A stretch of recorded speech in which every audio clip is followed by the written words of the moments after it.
Hello guys, j'espère que vous allez bien aujourd'hui. Nous allons avancer dans notre marche, dans notre découverte des lois de la prospérité.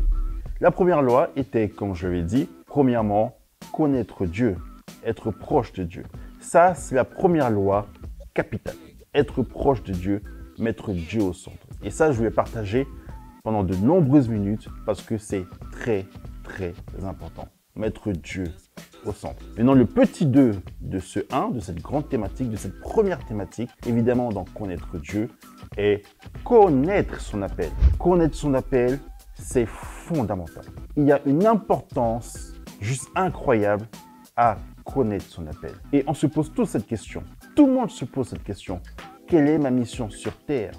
Pourquoi je suis sur Terre? Qu'est-ce que j'ai à faire sur Terre?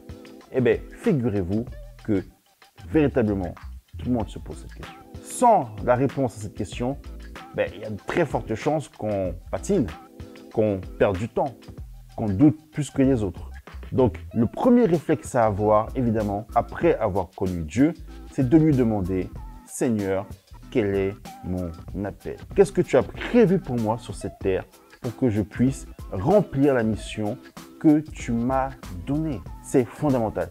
Et en tant qu'entrepreneur, et aujourd'hui on peut le voir dans le monde de l'entrepreneuriat, dans l'écosystème, dans cette génération, on peut voir que l'entrepreneuriat est devenu comme une sorte de hype. C'est une hype. Qu'est-ce que tu fais? Je suis entrepreneur. Ouais, ça fait stylé, ça fait bien. Waouh, ok. Mais si c'est pas ta mission, si c'est pas ce que Dieu a prévu pour toi, qu'est-ce que tu fais? En réalité, tu vas souffrir parce que l'entrepreneuriat, c'est avant tout beaucoup de douleur. Surtout quand on n'y est pas préparé et surtout quand ce n'est pas ta mission. La première chose à aller chercher, c'est de savoir, de découvrir ce que le Seigneur a pour soi. Je veux partager un peu plus de moi aujourd'hui, évidemment, comme d'habitude, en me basant sur des versets bibliques, sur des grands hommes de la Bible qui ont tous connu leur mission. Dieu leur a partagé leur mission avant qu'ils puissent s'engager. Et souvent, l'erreur que nous faisons, c'est de nous engager dans une mission, de nous engager dans une aventure sans connaître la mission que le Seigneur a prévue pour moi. Et je l'avais dit dans mes précédentes vidéos, j'ai eu l'opportunité de, moi, connaître ma mission très jeune, être un créateur d'entreprise. Mais attention, la création d'entreprise n'est qu'un outil, ne sont que des outils vers ma mission. Et la réalité est que je suis entré dans ma mission que depuis l'année dernière. Mais je savais depuis très longtemps que ma mission était pour un but précis et je la connais. Et tous les outils qui sont autour, l'entrepreneuriat, la visibilité, la lumière, etc., ne sont que des outils au service de cette mission. Pour partager un peu plus de moi, et après je partagerai un peu plus avec un verset biblique et un grand héros de la Bible. J'ai commencé à savoir que j'étais un enfant spécial, avec une mission spéciale. Pourquoi? Parce que vous le savez, en tout cas si vous ne le savez pas, moi j'ai grandi au Cameroun, je suis camerounais d'origine. Et ma mère, évidemment, dans ses activités, parce qu'elle était prof de français, elle se baladait beaucoup, les centres culturels français, etc.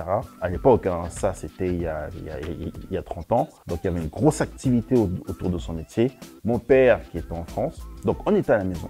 Et je suis tombé malade. Et j'ai eu une double maladie qui sévit beaucoup en Afrique, c'est la jaunisse et le paludisme. Donc j'ai eu ces deux maladies en même temps. C'était quand même assez chaud, puisque franchement cette maladie m'a vraiment bousculé. Bon, j'ai traîné ça pendant une semaine, malgré le fait qu'on ait eu à l'époque et qu'on avait à l'époque un super médecin de famille. On me traite avec l'ensemble des médicaments que vous connaissez tous, et ça n'allait pas forcément mieux. Un jour, comme ça, je me lève. Et cette journée était juste magnifique, était rayonnante. Je me portais mieux, je recommençais à manger et je me sentais vraiment bien.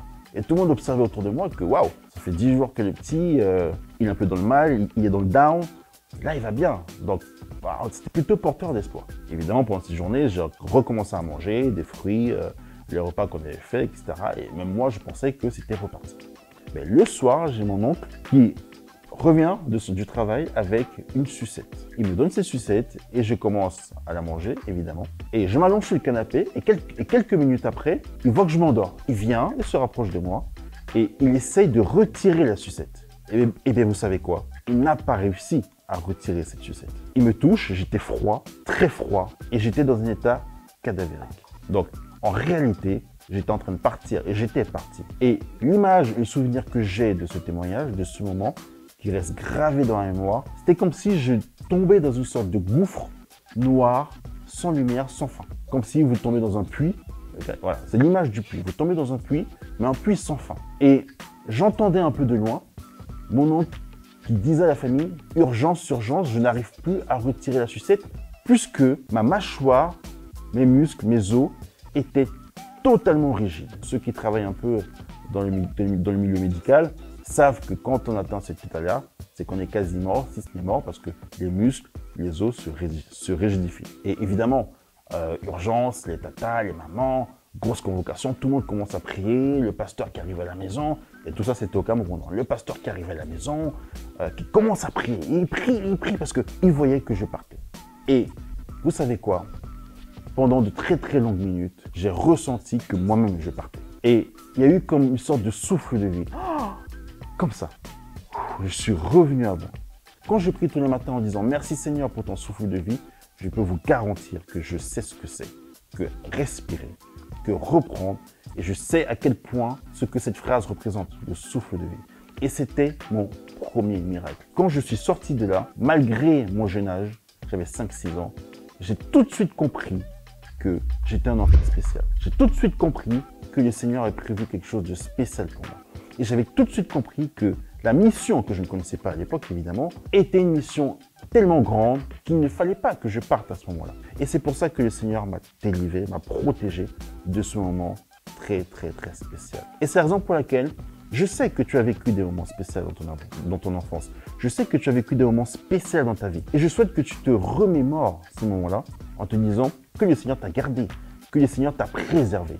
Et pourquoi il t'a préservé? Il t'a préservé uniquement parce que tu as une mission à faire pour lui. Et j'aimerais que tu utilises ces moments, non pas comme des moments douloureux, mais comme des moments forts, puissants, sur lesquels tu peux te baser pour garder force et surtout avoir la foi en Dieu pour aller exécuter la mission qu'il a prévue pour toi. Et je prends l'exemple de Moïse. Moïse, quand il y avait la tribulation autour des garçons, des premiers garçons, sa mère l'a mis dans un berceau sur un fleuve. Vous imaginez?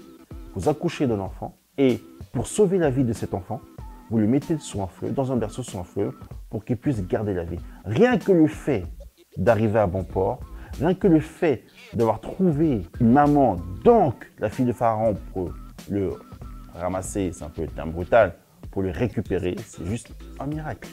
C'est juste un miracle de dingue. À partir de ce moment-là, tout le monde comprend que Moïse a une destinée spéciale. Une destinée spéciale pour l'œuvre de Dieu. Évidemment, vous connaissez tous l'histoire de Moïse. Donc, il grandit sur ses 40 premières années dans une royauté totale, puisqu'il grandit dans la famille de Pharaon. Donc, il est formé dans cette royauté pour qu'il puisse connaître les codes de la royauté, les codes du pouvoir, les codes de l'autorité. C'est ça, avoir une destinée spéciale. Mais c'est pas à ce moment-là qu'il connaît sa destinée. C'est pas à ce moment-là qu'il apprend qu'il a une destinée. Il apprend qu'il a une destinée après son passage chez Jéthro. Mais ça déjà, sa préparation royale lui a pris 40 ans. Vous savez que Moïse a vécu 120 ans. Cette première préparation lui a demandé 40 ans. Lui a pris 40 ans. Il a été formé pendant 40 ans, sans savoir sa réelle identité, sans savoir pourquoi il était en vie, sans savoir quelle était sa réelle mission. Parce qu'on a confiance au Seigneur, parce que le Seigneur sait toutes choses, on se laisse guider, parce que le Seigneur connaît nos pas, parce que le Seigneur connaît notre mission. 40 ans de formation dans une royauté absolue. Ensuite, il arrive chez Jéthro et il est formé sur l'humilité. On parlera de la préparation plus tard, mais il passe 40 ans à se former en tant que mari, en tant que père de famille et à connaître les difficultés d'un homme entre guillemets simple. Parce que pour guider un peuple, pour mener, pour être un leader, il faut avoir vécu les problèmes des leaders, les problèmes du peuple que tu dois sortir. Il était formé pendant 40 ans, donc ça fait 80 ans. Et lui, 80 ans de formation. Lorsqu'il s'approche du buisson ardent, quand le Seigneur lui dit « Maintenant, va, je t'enverrai auprès de Pharaon ». Ça, c'est dans Exode 3, verset 10. Le Seigneur lui dit « Maintenant, va, je t'enverrai auprès de Pharaon. Tu feras sortir d'Égypte mon peuple, les enfants d'Israël. » Et c'est qu'à ce moment-là qu'il a précisément son appel, qu'il a précisément les éléments, la visibilité, la vision de son appel. Quand le Seigneur lui dit « Maintenant, va ». D'ailleurs, « Maintenant, va » veut dire « Maintenant, tu es prêt vas-y. Maintenant, tu es assez formé, vas-y. Je peux te donner un peu plus de détails sur ta mission, sur ton appel. Je t'enverrai auprès de Pharaon et tu feras sortir d'Égypte mon peuple, les enfants d'Israël. Et c'est là qu'il y va, parce qu'il a l'aval du Seigneur. Il a la connaissance de son appel, donc il est concentré. Il sait qu'il y aura des épreuves. Il sait qu'il y aura juste des épreuves, juste incroyables. Sans le Seigneur, il ne peut pas traverser ces épreuves. Il ne pourra pas les traverser. Mais même malgré ça, quand le Seigneur lui dit va, il dit « Qui suis-je pour faire sortir tes enfants d'Israël? Qui suis-je » Il doute. À nouveau, il doute. Je pense sincèrement que sans le Seigneur, c'est compliqué d'y arriver. Et je parle de la vraie mission, parce que tout ce qu'on fait ne sont que des outils en destination de cette mission. Et il dit, que suis-je pour y arriver? Qui suis-je pour sortir les enfants d'Israël? Malgré ses 80 ans de formation, malgré ses 40 ans de préparation à la royauté, malgré ses 40 ans de préparation auprès de Jéthro. Il dit, qui suis-je? Il n'a pas 20 ans, il n'a pas 25 ans, il a 80 ans. Et il dit, qui suis-je? Et le Seigneur lui dit, je serai avec toi. Parce que le Seigneur accompagne toujours les hommes qu'il a prévus pour sa mission, pour son œuvre. Donc, il lui dit, je serai avec toi. Et c'est ça qui est juste formidable. Parce que l'appel que le Seigneur a prévu pour toi est confiance. Parce que je peux te garantir aujourd'hui qu'il est avec toi. Mais les conditions du succès, les conditions du fait que tu sois heureux dans ta vie sont conditionnées sur le fait que tu sois dans ton appel. Et je fais partie de cette équipe, de cette team qui dit « l'argent ne rend pas heureux ». Waouh, là, tout le monde va crier au scandale. Je peux vous garantir que l'argent ne rend pas heureux. L'argent est un moyen pour faciliter la vie, pour plus de confort, pour plus de joie, si on peut dire ça comme ça. Je peux vous garantir que tous les grands hommes que je connais, tous les hommes d'affaires que je connais, tous les millionnaires que je connais, je peux vous dire que beaucoup sont pas heureux. Pourquoi?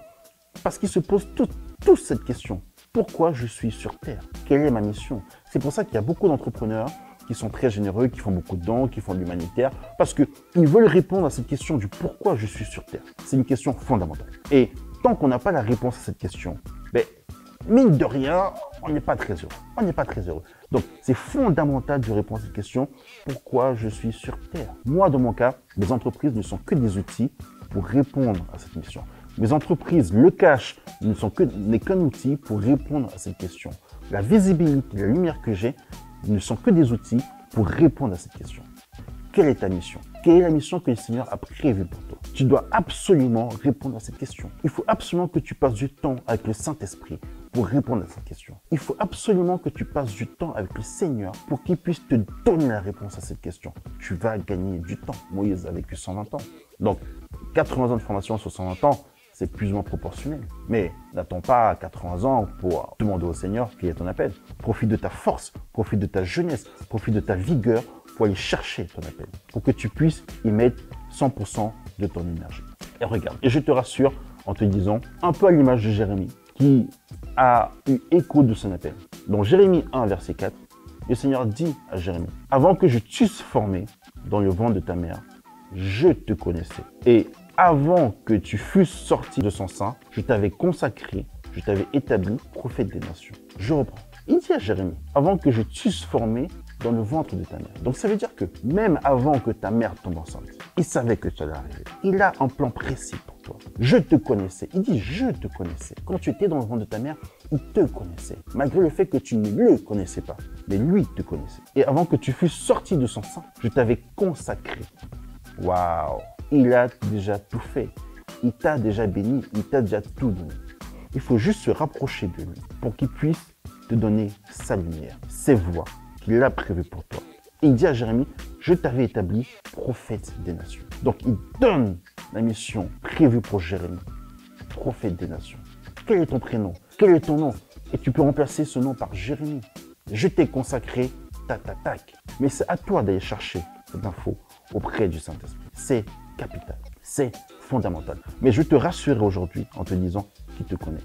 Peu importe les situations par lesquelles tu passes, peu importe les difficultés par lesquelles tu passes, peu importe les tribulations que tu traverses, je te dis aujourd'hui, il te connaît. Même si tu ne le connais pas, il te connaît. Donc si tu le connais et que tu t'es pas encore approché de lui pour avoir cette réponse, je t'encourage fortement aujourd'hui, très fortement aujourd'hui, à te rapprocher de lui pour avoir connaissance de ta mission. Si tu ne le connais pas, je te conseille fortement aujourd'hui de te rapprocher de lui, d'apprendre à le connaître pour qu'il puisse te donner la lumière, l'information sur la mission qu'il a prévue pour toi. Et c'est un point important parce qu'aujourd'hui, on parle beaucoup de jalousie, on envie beaucoup les autres grâce ou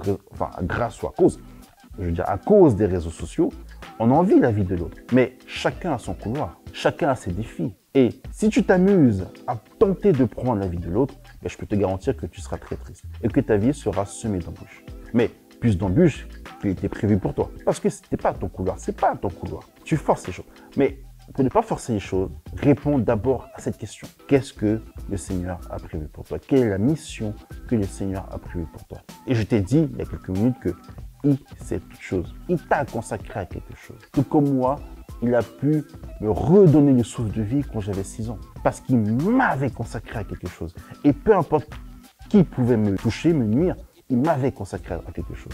Parce qu'il avait un plan pour moi. Évidemment, j'ai eu cette grâce et cette opportunité de connaître ce plan à mes 20 ans. Si tu le connais, c'est faille. Vas-y. N'aie pas peur, tu peux foncer. Il est avec toi, comme il a dit à Moïse. Je suis avec toi et je serai avec toi. Et si tu ne le connais pas, va chercher ce plan. Et à nouveau, je le dis aujourd'hui, l'entrepreneuriat, c'est devenu une sorte de hype. Mais tout le monde n'est pas destiné à être entrepreneur. La hype aujourd'hui, qu'est-ce que tu fais? Ouais, je suis entrepreneur. Ça fait stylé en after work. Ok, mais je peux te garantir que c'est tellement dur. Et que c'est tellement dur que si ce n'est pas ta mission, mais je peux te dire que tu vas galérer. Et sortons de cette hype de devenir entrepreneur. Et en plus, je te rassure en te disant que généralement, l'entrepreneuriat n'est qu'un outil. C'est qu'un outil pour ta mission. Si tu dois être politicien, ben ta voix, c'est la politique. Si tu dois être médecin, ben ta voix, c'est être médecin. Et tu n'es pas forcément obligé d'être entrepreneur. Mais si tu dois être entrepreneur, peu importe la voix que tu as, il faut que tu puisses exceller. Mais on ne peut exceller, on ne peut être qu'heureux que si et seulement si on est dans les pleines voies que le Seigneur a prévues pour nous. C'est capital. Et je veux que tu gardes ce point-là aujourd'hui en te disant, ok, je connais le Seigneur. 1, 2, j'ai mis le Seigneur au centre, on en a beaucoup parlé. Et aujourd'hui, 3, je vais chercher mon appel avant de commencer toute chose. Avant de commencer toute chose, va chercher ton appel. Va chercher la mission que le Seigneur a prévue pour toi. Et tu verras, je n'ai pas dit que ça sera plus simple. Parce que derrière, évidemment, on a beaucoup parlé de foi. On va encore beaucoup parler de la foi. Et tu verras que tu auras besoin de la foi pour avancer dans ta mission. Tout comme Moïse qui a dit, qui suis-je? Et je peux te garantir que lorsque j'ai eu écho de ma mission, déjà, je n'ai pas forcément très bien compris, mais je me dis, waouh, qui suis-je pour le faire? Mais le Seigneur te dit, je suis avec toi. Et il est avec toi tout au long de ton parcours. Et je te laisse avec cette vidéo en te laissant un petit devoir. Si tu ne connais pas le Seigneur, connais-le. Si tu ne l'as pas encore mis au centre, mets-le au centre. Si tu l'as déjà mis au centre, ben, rapproche-toi de lui pour connaître ta mission. Et le Saint-Esprit, tu verras que le Saint-Esprit est un Dieu surprenant. Il te donnera la réponse. Fais-moi confiance, il est avec toi. Et je te dis à très vite.